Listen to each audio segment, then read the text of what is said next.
Okay, top 50 films in 1985, part 2, 25 to 1. And then that's where it gets complicated, as you'll see here. Right, 25, Arnie going commando. Awesome action flick. 24, Mad Max Beyond Thunderdome, the lesser of the trilogy. And 23, St. Elmo's Fire. Thought I had this, but I obviously don't. A group of friends just out of college struggle with adulthood. Pretty much sums it up. 22, Jagged Edge. So, Glenn Close and Jeff Bridges. Did he or didn't he kill his wife? Glenn Close falls for a would-be murderer, maybe.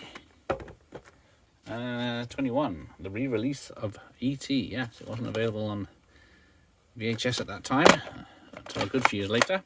So they re-released it in the cinemas as a cash-in. 20, Brewster's Millions. Richard Pryor. A minor league baseball player must spend $30 million in 30 days in order to inherit $300 million. However, he is not allowed to own any assets, destroy the money, give it to charity, or tell anyone about the deal. Another one with John Candy. So what's that, his third film in this lot? Still great fun. I love that one. Number 19, Pee-wee's Big Adventure. When an eccentric man-child, Pee-wee Herman, gets his beloved bike stolen in broad daylight, he sets out across the USA on an adventure of his life. I think I've only seen it once.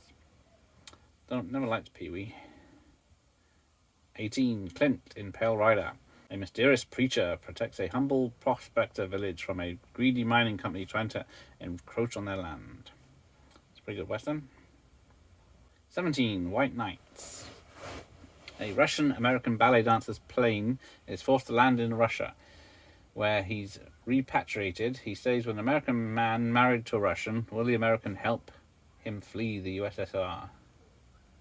Number 16, The Breakfast Club. 5 high school students meet on a Saturday ascension and discover how they have a lot more in common than they thought. It's not a very good film, in my opinion. 15, Mask. A teenager with a massive facial skull deformity and a biker gang mother attempt to live as normal life as possible under the circumstances. It's got Cher in it as the mum and Eric Stoltz as the kid, so when he left Back to the Future, he must have gone on to that. Number 14, National Lampoon's European Vacation. The Griswolds win a vacation tour across Europe where the usual havoc ensues. That is true. Number 13, Unlucky for Some, View to a Kill. Roger Moore's last outing as Bond, and it's a great film, but it's not a great Bond film. And number 12, Fletch. More Chevy Chase, this time as Owen M. Fletcher, a newspaper reporter, offered a large sum of money to off a cancerous millionaire, but is on the run, risking his job and finding clues when it's clear the man is healthy.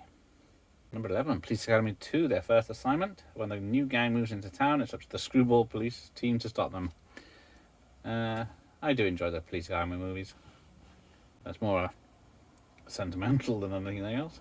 Number 10, just the third Chevy Chase film. With spies like this, who needs enemies? Yeah. Dan Aykroyd and Chevy Chase team up as American spies sent to Afghanistan to stop Russian missiles. It's pretty good fun. Number 9, The Goonies. Richard Donner again, making a classic film, which most of these films are from this year. Number 9, Witness. Harrison Ford. When a young Amish boy is sole witness to a murder while visiting Philadelphia with his mother, police detective John Book tries to protect the boy until an attempt on the book's life forces him to hiding in the Amish community.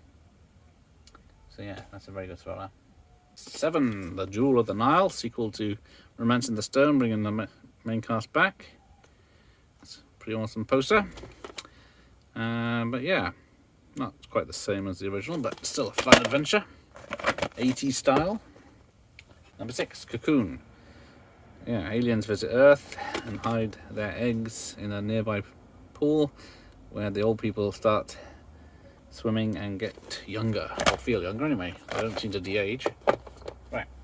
Number 5, The Color Purple. Spielberg directs. A black southern woman struggles to find her identity after suffering abuse from her father and others over 4 decades. Yeah. It's number 4, Rocky 4. There you go. So that's a double side of Rocky 5, but This one's Rocky 4, and it's once it's got 3 montages, it's all the better for it. Number 3, more Stallone, Rambo First Blood Part 2. So yeah, this one's, I do love this one. It's just crazy enough to be so entertaining. Now, number 2 is, it says Back to the Future. Now this allegedly made, well, First Blood Part 2 made 150 million. This made 222 million, which isn't half bad. So if this is number 2 and made that much money, why is number 1? According to Box Office Mojo, which is by IMDb Pro, Out of Africa was the number 1 film worldwide of that year, just over 3 million more than what Back to the Future made. So even though it only made 87 domestically, so that would have put it at number 6 in reality, but who am I to say where they get their numbers from? But there we go. I would have never thought Out of Africa was the number 1 film in 85. In 20th century colonial Kenya, a Danish baroness plantation owner has a passionate love affair with a free-spirited big game hunter. So yeah, that's what's it, Meryl Streep and Robert Redford. So, but who am I to say? Anyway, thank you for watching. Here another lesson.